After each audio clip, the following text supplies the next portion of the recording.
बहुत बहुत स्वागत है। हम एक बार फिर हाजिर हैं शो को लेकर, और जैसा कि आप जानते हैं कि पिछले कई हफ्तों से हम बात कर रहे हैं कुछ ऐसे परिवर्तनों की जो देश में हो रहे हैं, और जाहिर तौर पे उनका पूरा असर रियल एस्टेट पर भी आ रहा है। तो अपनी इसी पेशकश को आगे बढ़ाते हुए आज हम एक और बात करने जा रहे हैं अपने India real estate special episode में, और वो है मोदी जी के 100 सपनों का, जो 100 शहरों का, 100 स्मार्ट सिटीज का, 100 न्यू स्मार्ट सिटीज का जो सपना है, जो उन्होंने बात कही है, वो कैसा है, उसमें क्या चीजें शामिल है, कैसे होंगे 100 नए शहर, कैसे बनाए जाएंगे, इनमें क्या खास होगा, स्मार्ट के नाम पर क्या चीजें होंगी। और जो एक और बात उन्होंने कही है कि यहाँ पर वो 2022 तक देश के हर परिवार को पक्का घर देंगे। तो ये बातें धरातल पे कैसे उतरेंगी, क्या कुछ करना होगा, क्या प्लानिंग है उनकी, इन सब पे आज हम अपनी बातचीत करेंगे। और इसके लिए हमारे साथ स्टूडियो में दो खास मेहमान मौजूद हैं। अमित गोयनका साहब, हमारे वन ऑफ द प्रॉपर्टी गुरु और इन्वेस्टमेंट और प्रॉपर्टी एक्सपर्ट भी हैं। साथ में अरविंद नंदन जी, जो कि प्रॉपर्टी के जानकार हैं, प्रॉपर्टी गुरु पे आप इन्हें लगातार देखते हैं। तो आइए शुरुआत करते हैं अपनी इस खास बातचीत की। आप दोनों का बहुत स्वागत है। और मैं इसी बात से शुरुआत करूंगा कि मोदी जी जब अपने भाषण में पिछले कुछ दिनों में बोल रहे हैं कि अगर हम एक पॉलिसी के तौर पे देखें तो जो पिछली सरकारें आई हैं उसमें हमने देखा कि अर्बनाइजेशन को लेकर चिंता थी कि भाई बहुत माइग्रेशन हो रहा है, शहरों पे लोड बढ़ रहा है और ये सारी बातें, लोग गांव छोड़ रहे हैं। लेकिन उन्होंने कहा कि इसे हमें एक अपॉर्चुनिटी के तौर पे देखना चाहिए, मौके के तौर पे देखना चाहिए, और बात रखी कि हम 100 नए शहर बनाएंगे। तो यहाँ पर अरविंद जी, मैं आपसे शुरुआत करता हूँ कि इस विजन को कैसे देखते हैं, क्योंकि ये बाकी की पॉलिसी से बिल्कुल अलग है। वैसे बात बिल्कुल सही है कि ये एक अपॉर्चुनिटी है। अपॉर्चुनिटी ही नहीं बल्कि मैं समझता हूँ कि ये एक बहुत बड़ी जरूरत है अगर हम इकोनॉमिक प्रोग्रेस करनी है आगे। अगर पिछले 10 वर्षों के ही ट्रेंड्स को देखें तो जो टाउन्स हैं या जो अर्बन एरियाज हैं वो लगभग 55%, 54% बढ़ चुके हैं। आबादी भी इसी तरह, जो आज से कुछ दशक पहले 17% अर्बन थी, वो अब करीब करीब 32% अर्बन हो चुकी है। तो ये एक ऐसा मूवमेंट है जिसको कि आपके लिए रोकना या रोकने की कोशिश करना मेरे ख्याल है एक नेगेटिव स्टेप होगा। आपको इसमें भागीदार बनना है। और अगर आप एक वृहद पैमाने पर भी देखें तो अगर देश का विकास करना है, मैन्युफैक्चरिंग बढ़ानी है या इस तरह की टर्शियरी एक्टिविटीज बढ़ानी है, तो अर्बन एरियाज को तो बढ़ाना ही होगा। अब उसको बढ़ाने के लिए क्या उपाय हैं आपके पास या क्या एनेबलिंग फैक्टर्स हैं, वो सारे हम चर्चा में डाल सकते हैं। लेकिन ये बिल्कुल तय है कि अर्बनाइजेशन को आगे बढ़ाना होगा और जो अपने आप ऑर्गेनिकली हो रहा है उसका भागीदार भी बनना होगा। राइट। तो जैसे आप कह रहे हैं 32% की आबादी करीब करीब यहाँ पर शहरों में रहती है। 2050 का अनुमान है कि 50% से ज्यादा लोग शहरों में आ जाएंगे। तो ये जो आइडिया है, ये तो बात है कि भागीदारी के तौर पे देखा जा रहा है, कितना फिजिबल लगता है अमित जी आपको? क्या आसान होगा ऐसे 100 नए शहरों को खड़ा कर देना? आसान तो कुछ भी नहीं है, मगर इसका रोल मॉडल हम ऑलरेडी, अगर हम चाइना की तरफ देखें तो हम देख चुके हैं कि जहाँ पे पहले से 2 मुख्य शहर थे, जो एक मुंबई के बतौर शहर था शंघाई, या दिल्ली के बतौर शहर था बीजिंग, और अब उसके आगे अब हमने देखा है कि 50 नए शहर ऑलरेडी बड़े पैमाने में काम कर रहे हैं, जहाँ पे इर्द गिर्द मैन्युफैक्चरिंग जो है वो कोर एक्टिविटी है, और उसके चलते पूरे के पूरे शहर बसे हैं। उसके चलते जो रूरल पॉपुलेशन वो अर्बनाइज हुई है, उतने पैमाने पे इंफ्रास्ट्रक्चर बना है। तो हमने कई कंट्रियों में ऐसी ऑलरेडी एक प्रेसिडेंस देखी भी है, कैसे हमने एक दर्शाया गया है कई और जगहों पे। तो ये नामुमकिन नहीं है। ये एक पॉलिटिकल विल की जरूरत है, एक मार्गदर्शक की जरूरत है जो इस बिल को आगे बढ़ाए। तो ये डेफिनेटली हो सकता है। क्या ये अगले 5 सालों में मुमकिन होगा? शायद नहीं, शायद हो सकता है 1 दशक या उससे ज्यादा लग जाए, मगर मुमकिन डेफिनेटली है, क्योंकि अपॉर्चुनिटीज हैं। हमारे पास एक यंग डेमोग्राफी है, और उन्होंने 3 Ds की बात की, या जो प्रेसिडेंशियल स्पीच थी, तो कई सारी ये जो बातें की हैं ये काफी अहम है, और काफी इसको मुख्य तरीके से अगर हम इम्प्लीमेंट करें तो डेफिनेटली अर्बनाइजेशन की डिमांड तो बनती है। और अर्बनाइजेशन की डिमांड जो है वो सिर्फ एग्जिस्टिंग शहरों, चाहे वो 10 या 12 शहर हो, उनके चलते नहीं हो सकती। नई सिटीज का निर्माण करना तो अनिवार्य है। नई सिटीज को बनाना जरूरी, लेकिन यहाँ पर अरविंद जी बहुत बड़ी 2 चीजें जो होंगी, पहली तो लैंड की सप्लाई और दूसरा उस लेवल का इंफ्रास्ट्रक्चर। इसको कैसे सुनिश्चित करेगी सरकार, क्योंकि जो अभी मौजूदा कानून है वैसे ही वो काफी टफ हो चुका है, जो लैंड एक्विजिशन बिल के बाद, और उसके बाद इंफ्रास्ट्रक्चर के लिए भी बहुत बड़ा काम करना होगा। देखिए, ये तो तय है कि अगर आप शहर बनाएंगे तो आपको इंफ्रास्ट्रक्चर तो जरूरी बनाना होगा। शहर सिर्फ लोगों के जमा हो जाने से नहीं बन जाते। सेंसस की भी अपनी जो डेफिनेशंस हैं उनमें कुछ तो स्टैट्यूटरी टाउन्स हैं, कुछ सेंसस टाउन्स हैं। आप सिर्फ सेंसस टाउन्स बनाकर अर्बनाइजेशन नहीं कर सकते। आंकड़ों के तौर पर अगर देखें विपिन जी से, आज शहरी आबादी लगभग 38 करोड़ के आसपास है। हम कहते हैं 2050 तक करीब आधी आबादी भारत की शहरों में होगी, यानी कि लगभग 80-85 करोड़ शहरों में होगा। आज से 35 वर्षों में ये 40 के आसपास जो है ये बढ़कर 45 और जुड़ जाएगा। तो सिर्फ लोगों के जमा करने से तो होगा नहीं, इसके लिए दो काम करने होंगे, इंफ्रास्ट्रक्चर। लेकिन इंफ्रास्ट्रक्चर से भी पहले लोग जमा होकर करेंगे क्या? एक इकोनॉमिक एक्टिविटी चाहिए। उसके लिए आपको या तो स्टील प्लांट लगाने होंगे या मैन्युफैक्चरिंग लगानी होगी। शहर तब बनते हैं जब कोई इकोनॉमिक फोकस हो, कोई एक्टिविटी हो। सिर्फ रियल एस्टेट बनाने से या सिर्फ जमीन अक्वायर करने से शहर नहीं बन जाते। अब बात आती है कि जमीन कैसे अक्वायर होगी। मान लीजिए आपने इकोनॉमिक इंजन लगा भी दिए, उसके लिए आपको पॉलिसीज पे काम करना होगा। एक अच्छी बात यह है कि पिछली सरकार ने जाते जाते एक लैंड एक्विजिशन पॉलिसी पर काम तो कर दिया।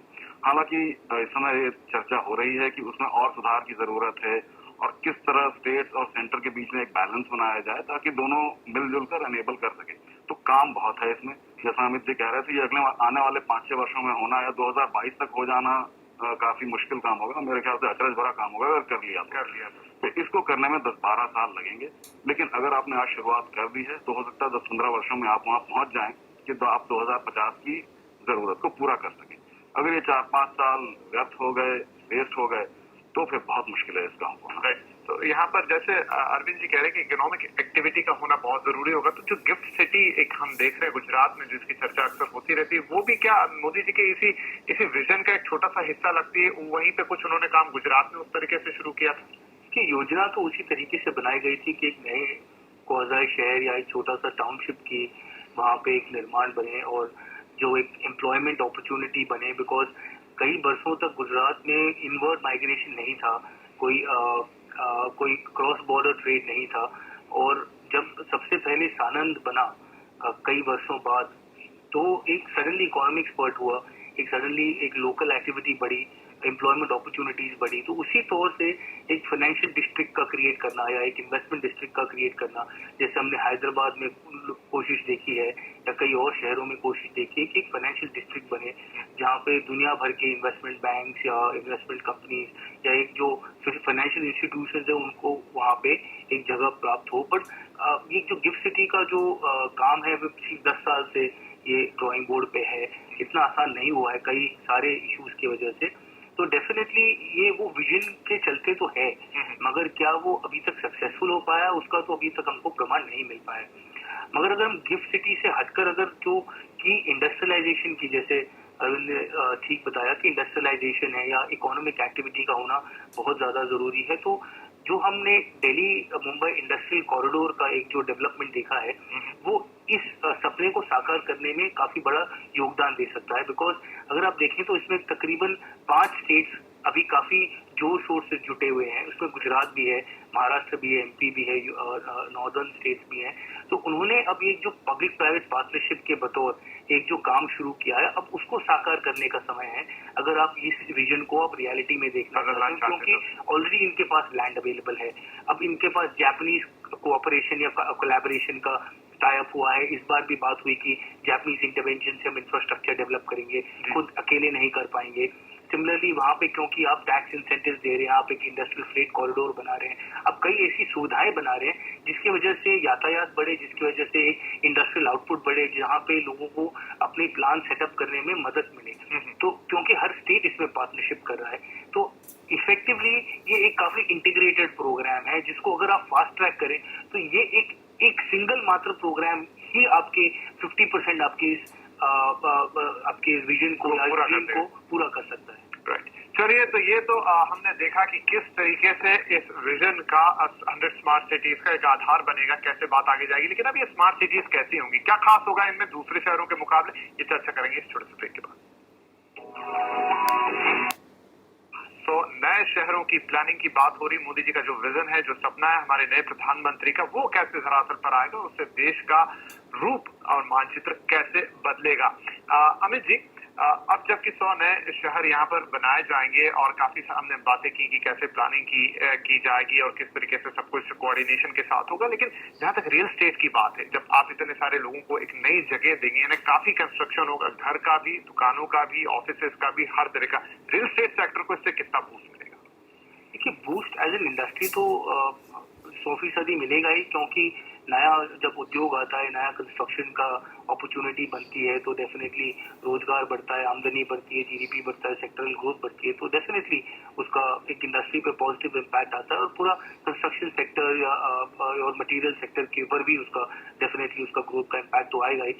मगर उसके चलते जो आज के एक्सपेक्टेड प्रॉफिट मार्जिन है उसमें भी मुझे कंप्रेशन आता दिखेगा, बिकॉज जितना मास वॉल्यूम में काम होता है वो फिर वो वॉल्यूम बिजनेस बनता है, जैसे बाकी कमोडिटी सेक्टर्स में होता है। तो आज जैसे रियल एस्टेट में एक सुपर नॉर्मल प्रॉफिट्स की एक्सपेक्टेशन होती है, क्योंकि अपॉर्चुनिटी बहुत कम है और डिमांड ज्यादा है, तो डिमांड सप्लाई मिसमैच होते हुए आज की जो फंडामेंटल लिमिटेशंस हैं या जो स्ट्रक्चरल लिमिटेशंस हैं उनके चलते हुए एक सुपर नॉर्मल प्रॉफिट जनरेट करने की अपेक्षा से इन्वेस्टर्स आते हैं या घर खरीदने वाले भी आते हैं, सोचते हैं कि हमारा घर 2 या 3 साल में दुगना या तिगने भाव में बिकने लगेगा, जो ऑब्वियसली अब नॉर्मल है।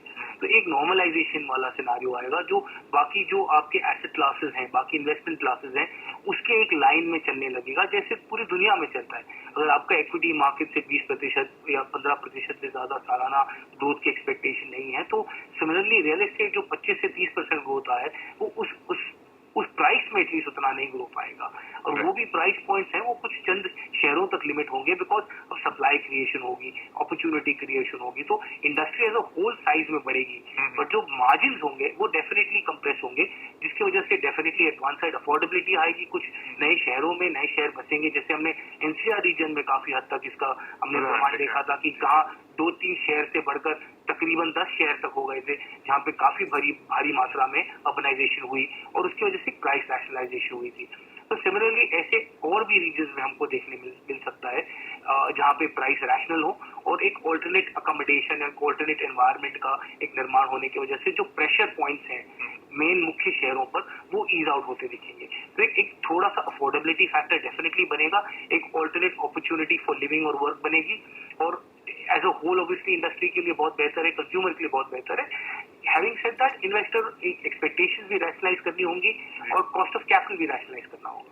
चलिए इसके अंतिम पड़ाव पे पहुंच गए। अंतिम प्रश्न मेरा ये होगा आपसे अरविंद साहब की, इसी में एक और प्रश्न निहित है कि 2022 तक जब देश 75वीं वर्षगांठ बना रहा होगा अपनी स्वतंत्रता की, सबको घर देने की बात कहेगी, ये कितना आपको लगता है कि हकीकत में परिवर्तित हो पाएगा? क्योंकि बहुत बड़ा काम है, शायद 100 शहरों को बनाने से भी ज्यादा बड़ा काम, बहुत बड़ा काम है, और तो दोनों एक तरह से एक ही सिक्के के दो पहलू भी हैं लेकिन पृथक भी हैं।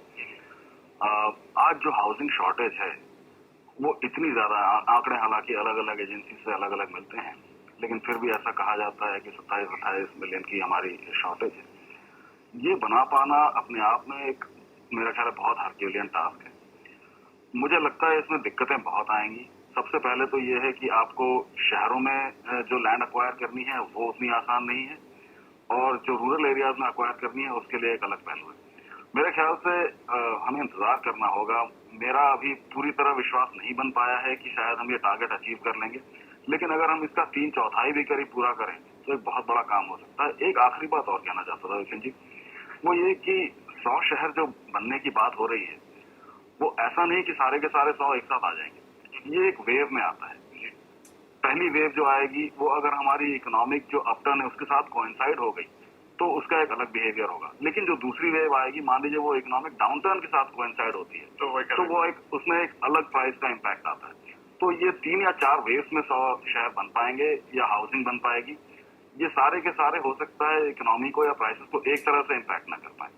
तो ये मेरे ख्याल में मुश्किल काम है, और हमें ये जरूर ध्यान रखना होगा कि किस समय इकोनॉमिक साइकिल को हम राइड कर रहे हैं या किस समय उसके विरुद्ध जा रहे हैं।